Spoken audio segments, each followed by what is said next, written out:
Hey everyone, it's Ray Abbott here, back with another crucial update for all my importers out there. Today we're talking about something that can cause a lot of stress, but doesn't have to: import refusals. Hey, let's dive right in and tackle this head on. So you've received an import refusal notice from the FDA. Don't worry, it's not the end of the world. Here's a detailed guide to help you understand and resolve this issue quickly. Step 1, understand the reason. Hey, first things first, you need to understand why your shipment was refused. The FDA typically refuses shipments for reasons such as labeling issues, contamination concerns, or documentation errors. From 2005 to 2013, adulteration, which was 57%, and misbranding, 41%, accounted for all import violations. Products may be found as adulterated for several reasons, such as filth, unapproved ingredients, and laboratory indicated, such as unsafe products, histamines, infections from insects, or evidence of pests, pesticides, or pathogens. For instance, from 2021 to 2024, the FDA refused 53,597 for all FDA-regulated products, of which 23,960, or 45% of these refusals, were for human foods, with the top 5 reasons being misbranded, adulteration, pesticide residues, insanitary conditions, and unsafe color additives. Knowing the exact reason is crucial for your next steps. FDA may refuse a shipment when the importer fails to respond to the detention date. The entry is from a firm or country that is on an import alert. The importer fails to submit all necessary paperwork before the expiration of the detention period. The importer fails to submit an adequate reconditioning proposal. Step 2. Respond quickly and professionally. Hey, time is of the essence. Make sure to respond promptly and professionally. Contact the FDA and provide any additional information they may need. This shows that you're proactive and ready to comply with their regulations. For example, if your shipment was refused due to misbranding, you might need to provide corrected labels or packaging details. Step number 3, correct the issue. Hey, once you know the reason, it's time to correct it. Whether it's updating your labels or providing additional documentation, addressing the specific issue is key to getting your shipment released. For example, if the refusal was due to contamination, you may need to provide test results showing that the issue has been resolved. Step 4, consider professional help. Sometimes you might need expert help. Consulting firms like Food.Consulting specializes in these situations.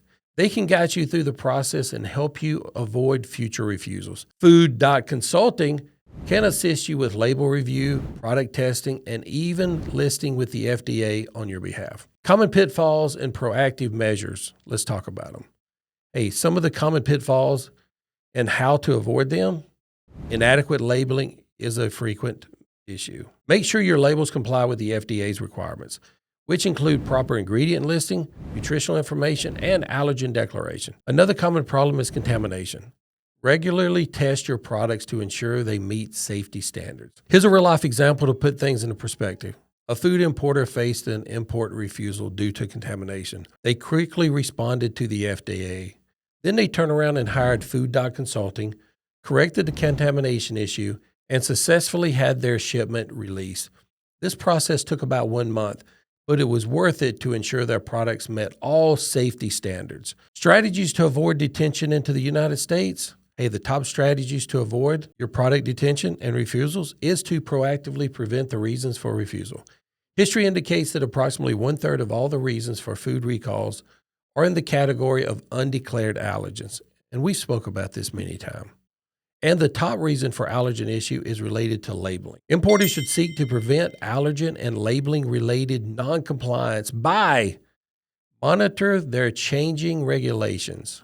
USDA, FDA, American regulations, other country regulations, whether you export, import. But from the import side, the U.S. recently added sesame to the list of allergens, for instance, which was required to be on the label. Implement an allergen labeling for country-specific label checks. Implement procedures to ensure products are made with approved ingredients. Hey, ensure your products are produced and shipped in conditions that support good manufacturing practices and shipping conditions met or exceed the United States standards. Develop a robust food safety or HACCP program. Ensure your suppliers consistently supply your organization with ingredients and packaging that will support U.S. compliance standards. Ensure shipment practices meet the CBP and FDA expectations regarding notification and providing the required information about the shipment before it arrives in the United States, across the border, and so forth. Practice special care regarding anti-counterfeit measures such as ensuring the destruction of labels and packaging from being refused. Also, ensure products meet U.S. safety standards such as those to prevent CPSC regulated, or what we call California Prop 65, for products being found to have choking, fire, or the presence of chemical hazards such as lead, phthalates, and cadmium. Join Customs Trade Partnership Against Terrorism. When an entity joins this organization, an agreement is made to work with the CBP to protect the supply chain, identify security gaps, implement specific security measures and best practices. Applicants must address a broad range of security topics and present security profiles that list action plans throughout the supply chain. CTPAT members are low risk and therefore less likely to have their products examined at a U.S. port of entry. Very important to know, people. Implement a continuous improvement and a strong culture of quality and compliance to support the proactive compliance and learning to prevent occurrences of detentions and refusals. Hey, final tips. Remember, import refusals are not the end of the road. By understanding the reasons, responding promptly, and correcting the issues, also seeking professional help when needed, you can navigate this challenge effectively. Always stay updated with the latest FDA regulations to minimize the risk of refusals. That's it for today's video. But if you found this information helpful, make sure to smash the like button and subscribe to my channel for more tips on food safety and import regulations. Also, when you get a chance, go check out food.consulting. Got any questions or personal experiences with import refusals? Hey, drop them in the comments below. I'd love to hear from you. Thank you for watching, and until next time, stay safe, stay blessed. Ray Abbott,